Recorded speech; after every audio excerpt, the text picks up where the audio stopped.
This video is going to be talking about how I personally would get into SEO in 2023. This is pretty much exactly what I did to get into SEO. Nothing has changed except maybe the addition of Discord servers, but other than that, everything is exactly the same.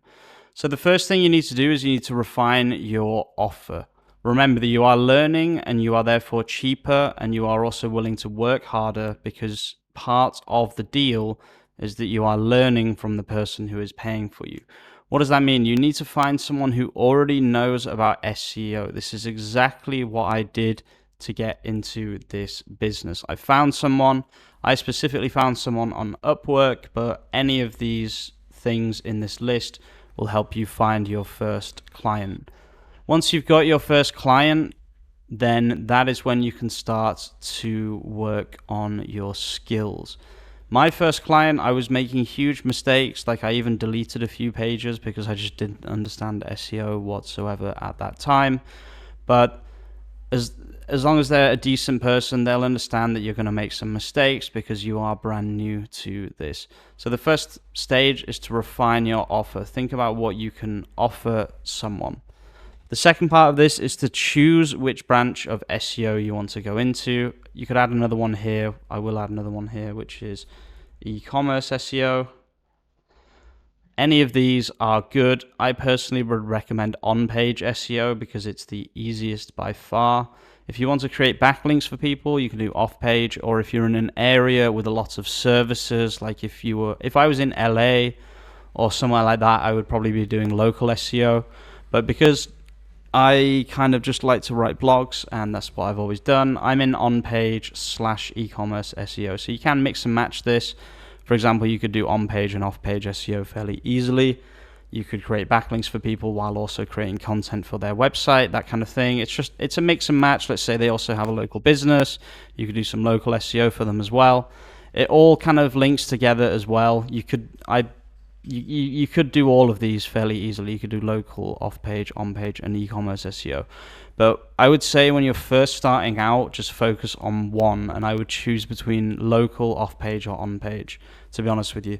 I would probably recommend on-page, so writing blog posts the most, just because that's probably the most in-demand skill right now, although that's probably very closely followed by backlinks. Because if you think about it, SEO is just content and backlinks. So obviously they're going to be the two most important. So definitely choose between those two. I would say off-page is a bit harder to learn how to actually get backlinks, etc. And also to have the patience to get backlinks takes a little bit more effort. So I would say stick with writing blogs when you first start. The first thing I would do, which I actually didn't do this step, would be to make your own website on WordPress and get it ranking. This is optional. You do not have to necessarily do this, but if you do, then you already have like a portfolio piece. You can already learn the ins and outs. You can follow some guides on YouTube. You can do that for about a month just so you have a baseline level of knowledge of SEO, okay? Again, this is optional. You don't really necessarily have to do this. The first thing I would do, which is the first thing I did, was reach out to people in your local area and ask them. Unfortunately for me, this was kind of impossible because at the time when I first started SEO, I was actually living in the Netherlands and I didn't speak Dutch. I couldn't write in Dutch. ChatGPT didn't exist to help me write in Dutch. So a lot of them wanted Dutch SEO because if you're doing local SEO in a foreign country, it's obvious that the main language of that country is going to be the main focus of the local SEO. So yeah, I unfortunately couldn't do that, but if I was living in Los Angeles, if I was living in London, if I was living in my hometown in England, that is where I would start right now. I would literally physically go to businesses and I would say, look, I've taken a look at your website. You could even do like a little audit or something, and you could bring it in and you can print it out and you could say, look, I've done a little audit of your online world and there are some improvements that I think you could make. And I'm currently still learning, so you don't have to pay me like massive sums of money, and you can maybe get 5 or 6 clients that way. Personally, if I was starting again right now, the first thing I would do is print out some audits, and I would go and I would try and get clients basically. But if that's not your style, or if you live in an area where maybe SEO isn't kind of understood enough, or maybe, for example, like I said, my native language wasn't the native language of the country I was currently in. So instead, what you could do is you could create an Upwork and a Fiverr profile. This is incredibly easy. For Upwork, I've heard that they're no longer just accepting everyone that signs up. So for Upwork specifically, what I've heard you should do is you should make a business email, you should make a website. So like I said before, make your own website on WordPress and get it ranking. So now if you've already done that, you've already got an email associated to that website, use that email instead of just a generic myname@gmail.com. And apparently that is how you get accepted on Upwork now. Fiverr, on the other hand, is very, very easy. It's pretty open. Everyone can make a new thing, a new listing, a new gig. I would say the best thing to do on Fiverr is to do ultra niche gigs, like pick a niche within blog writing and then say that you will write an expert level blog content about that. Again, you would start cheap. You would do it for maybe $10 on every 1,000 words, and then you would slowly work your way up. Okay, that's generally the idea here, and these are still really good ways to find your first gig. Once you've got your first gig, another piece of advice is to keep an audit or keep track of everything you do, and to put it into a big portfolio piece, which you can put on your website. Or, because for me, the eventual goal here is to become an in-house SEO, you should create a LinkedIn profile, okay? So on my LinkedIn, this is actually how I found my job. If I didn't have any of this stuff, I wouldn't have got my job, basically. But you can see I've got all these featured things from ages ago. This is all my stuff. All the kind of growth that I've done for companies, etc., etc. Oops. So yeah, keep a portfolio, and then if Upwork and Fiverr aren't working, because I know that for some people they just don't work, then joining Facebook groups or joining Discord servers and just talking to people and then explaining your situation, explaining that you're just getting into SEO, you've been using computers for years, you're very technical, whatever it might be.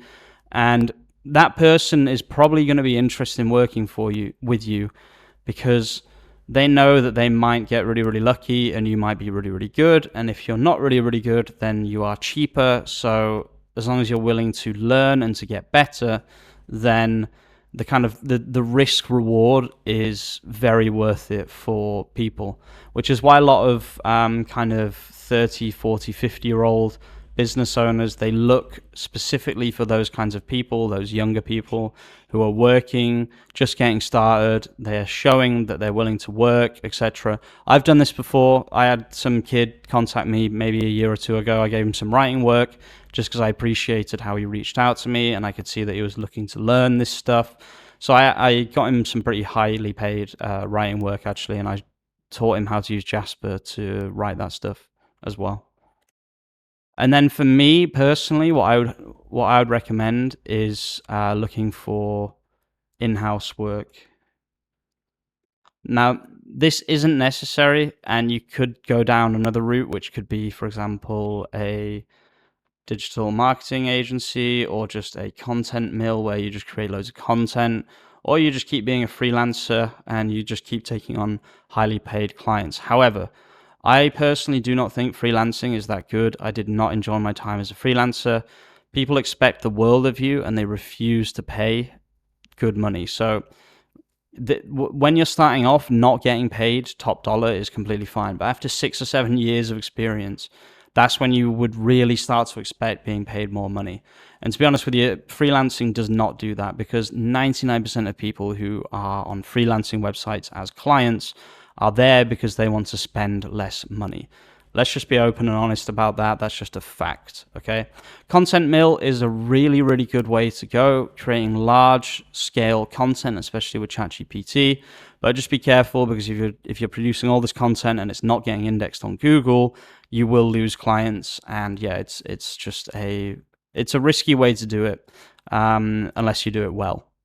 Digital marketing agency is another great way to go. It's kind of a lot more balancing, and although the margins are pretty good, if you've got a lot of staff to pay and you're kind of just juggling a lot of different things at once, it can be quite stressful. But a digital marketing agency is definitely a good way to go. I personally, what I did was I got all of this experience, I put it all on LinkedIn for 6 years, and then I applied for my first ever LinkedIn job, and I actually got it immediately. And now I have proven myself. I've been working for almost 2 years. I've been working there for 2 years. I've moved up the company, and yeah, a lot of doors have opened because I was willing to just work my ass off for not that good pay. And now, things are starting to turn around for me, and it's great. So yeah, one thing that I really, really want to impart on people is that you should not be hung up on how much you're being paid at the beginning. And even when you've got all of that experience and you get your first in-house SEO job, if the company looks good, even if the offer is low at the start, just say to them, that's fine, what you've offered me, but I want you to acknowledge to me now that if you grow, I grow. And if they say yes to that, and if you kind of can judge whether that is a truthful statement from them, then that's a really, really good sign to just take the deal, no matter how little it is at the beginning. And then just when you get there, just write some of the best damn content you've ever written. Get that website to rank for loads of new keywords. And that's exactly what I did. And yeah, I'm really, really happy with the results. I wanted to make this video because a lot of people are asking me how to get into SEO in 2023. This is the exact blueprint that I did. This is all still completely relevant. You could do different things at different stages, whatever it might be. You could do this earlier. You could apply to be an in-house SEO earlier. You could start a digital marketing agency without any experience, etc. Although personally, I think what I've given you in this video is a perfect blueprint. So thank you very much for watching. My auto blogging script is coming very, very soon, and I'll see you very, very soon with some more content. Peace out.